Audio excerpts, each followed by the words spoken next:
palavra para a nossa edificação. A igreja estará aqui no período da grande tribulação. Eu, como pré-tribulacionista, nós não queremos que a igreja estará aqui na grande tribulação, ok? Que a igreja nos será arrebatado antes da grande tribulação e antes da manifestação do anticristo, ok? Para o pós-tribulacionista, creio que a igreja estará aqui no período da grande tribulação. Mas vamos lá. Romanos capítulo 5, versículo 9 diz assim: logo muito mais agora, tendo sido justificado pelo sangue, seremos por ele salvo da ira. Salvo da ira, ok? Também nós vemos aqui Apocalipse capítulo 3, 10, diz assim: como guardaste a palavra da minha paciência, também eu te guardarei da hora da tentação que adivinha sobre todo mundo dos que habitam sobre a terra. Da hora. Qual é a diferença a palavra na hora ou da hora? Deus nos livrará da hora e Deus nos livrará na hora. Na hora significa no meio do acontecimento, Deus vai dar livramento, ok? Da hora significa antes de acontecer, Deus nos dará livramento, ok? Na visão pós-tribulacionista, a igreja passará pela grande tribulação. O pastor Rodrigo Silva, do Adventista, eles creem que a igreja estará aqui no período da grande tribulação e Deus vai dar livramento na hora, que é dentro da grande tribulação, ok? Só que a Bíblia está escrito da hora. Mas vamos lá. E o Espírito muito me disse: mas Rodrigo, Deus tem de tirar o seu povo da terra antes que venha a grande tribulação. Veja, a história sagrada ensina que em todos os tempos, era ele argumentando, em todos os tempos de juízos divinos sobre as civilizações, Deus sempre livrou os seus fiéis. Livrou Noé do dilúvio, livrou a Ló da destruição de Sodoma, livrou a Israel das 10 pragas que atribularam o Egito e prometeu livrar a sua igreja na hora daquela tentação que há de vir sobre toda a terra. Ele então citou Apocalipse capítulo 3, verso 10, que diz: eu te guardarei na hora da provação. Mas espere um pouco. Eu falei para ele então: pastor, guardar é proteger, não é retirar de um lugar para o outro. Em nenhum desses textos que você citou, Deus arrebatou o seu povo para não sofrer o juízo. Pelo contrário, ele os protegeu, mas não os tirou.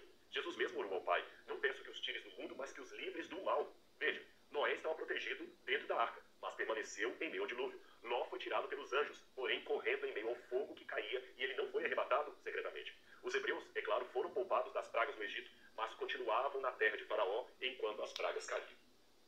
Pronto, até aqui, ok? Então, analisando essa questão, aqui fala de livramento. Apocalipse capítulo 10, versículo 3:10, diz assim: Deus nos livrará da hora, não na hora, ok? Então existe essa diferença na hora e da hora. Mas vamos lá. Se é livramento, ele trouxe vários exemplos. Deus livrou Noé e sua família do dilúvio, ok? A pergunta é: Noé e sua família morreu no dilúvio? Não. Então é livramento, ok? Deus livrou Ló e sua família de Sodoma e Gomorra. A pergunta é: Ló e sua família morreram em Sodoma e Gomorra? Não, ok? Deus livrou Daniel da cova do leão. A pergunta que se faz: Daniel morreu na cova do leão? Não. Então foi livramento na hora, ok? Sandraque, Mesaque e Abednego, Deus deu livramento da fornalha de fogo. Aonde? Na hora, que significa dentro da fornalha de fogo. Eles morreram? Não. Mas o versículo diz aqui, Apocalipse 3, versículo 10, diz assim: como guardaste a palavra da paciência, eu também te guardarei da hora. Não é na hora, é da hora, ok? Da hora significa antes de acontecer, Deus dá livramento. Na hora significa dentro do acontecimento, dentro do dilúvio, Deus deu livramento, Noé e sua família. Mas eles não morreram. Mas vamos lá. Apocalipse capítulo 7, versículo 9 ao 14. Esse aí é uma grande multidão, a qual ninguém poderia contar, de todas as nações, tribos, povos e línguas. Entendeu? Aí o versículo 13 diz assim: quem são essa grande multidão? E de onde vieram? O versículo 14 diz assim: Senhor, tu sabes, estes são os que vieram da grande tribulação, que lavaram as suas vestiduras no sangue do Cordeiro. Só que os que vieram da grande tribulação, essas pessoas morreram na grande tribulação. Eis aí uma grande multidão que vai morrer na grande tribulação. Se morrer na grande tribulação, então não é livramento, é morte. Só que esses aqui morreram por não negar a Cristo, ok? Não aceitaram o governo do anticristo, não aceitaram a marca da besta, ok? Então morreram por não negar a Cristo. Então, qual é o livramento dele aqui? Se morreram, aqui não é livramento, aqui é morte mesmo, ok? Se ele usou o argumento que Noé, Ló, Daniel, Sadraque, Mesaque, Deus livrou da ira, entendeu? Na ira, entendeu? Livrou da fornalha, livrou do dilúvio, mas aqui é morte. Era para ele livrar da grande tribulação e não morrer, ok? Mas a grande multidão aqui é morte, ok? Agora vamos lá. Para o adventista, ok? Analisando essa questão, se a igreja passar pela grande tribulação, eles creem que a alma não sobrevive após a morte, amém? Que a alma morre. Está aqui o livro, A Lenda da Imortalidade. O que significa lenda? Lenda significa folclore. Saci Pererê, Mula Sem Cabeça, Vampiro, entendeu? E outras coisas. Então significa lenda. Então quer dizer que a lenda da imortalidade, que a imortalidade é uma lenda, que a alma sobreviver após a morte é uma lenda, porque eles não creem que a alma sobrevive após a morte. Mas Apocalipse capítulo 7, versículo 9, está dizendo aqui que é uma grande multidão que estão perante do trono com veste branca. Essa grande multidão é a igreja ressuscitada ou é as almas dos que morreram na grande tribulação? Se é as almas, então a lenda da imortalidade cai por terra os seus argumentos, ok? Dizer que é a alma, porque aí a alma sobrevive após a morte. Mas se não é a alma que sobrevive após a morte, então é a igreja ressuscitada. Se é a igreja ressuscitada, só vão ressuscitar os que vieram da grande tribulação, porque aqui diz aqui, quem são esses? De onde vieram? Capítulo 7, versículo 14, 13 e 14. Quem são esses? De onde vieram? Estes vieram da grande tribulação. Se é da grande tribulação, essas pessoas estão mortas. Então, se aparecer as almas fora do corpo, cai por terra o seu argumento dizer que é uma lenda, que a alma não morre. Não, que a alma morre, ok? Agora, se não é as almas fora do corpo, então é a igreja ressuscitada. E só vai ressuscitar os que vieram da grande tribulação e os que morreram antes da grande tribulação. Porque até o adventista crê na ressurreição. Todos que morreram em Cristo vão ressuscitar, desde Adão até o último, ok?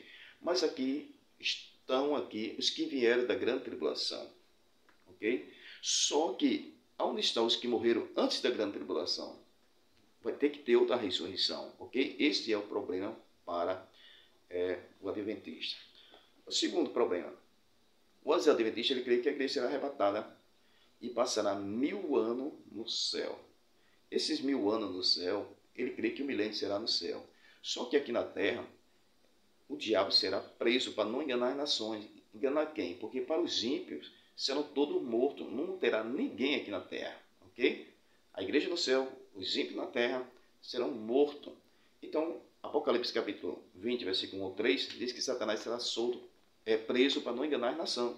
Que nação? Que só os ímpios foi todo destruído, a igreja estará no céu, ok?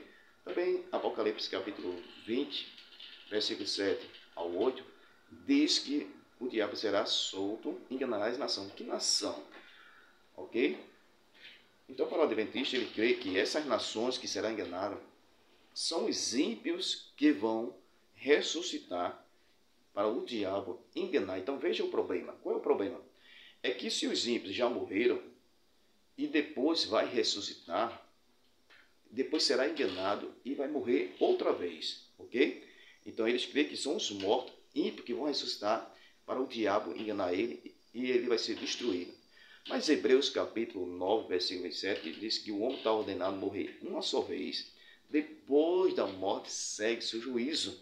Então, uma só vez. Então, aí nesse caso, os ímpios que já morreram, desde Adão, vai ressuscitar, vai ser enganado por Satanás e depois será morto novamente. Este é o problema, ok? Aí tem outro problema, porque se haverá o julgamento do grande trono branco, então ele vai ter que ressuscitar de novo para comparecer no grande trono branco.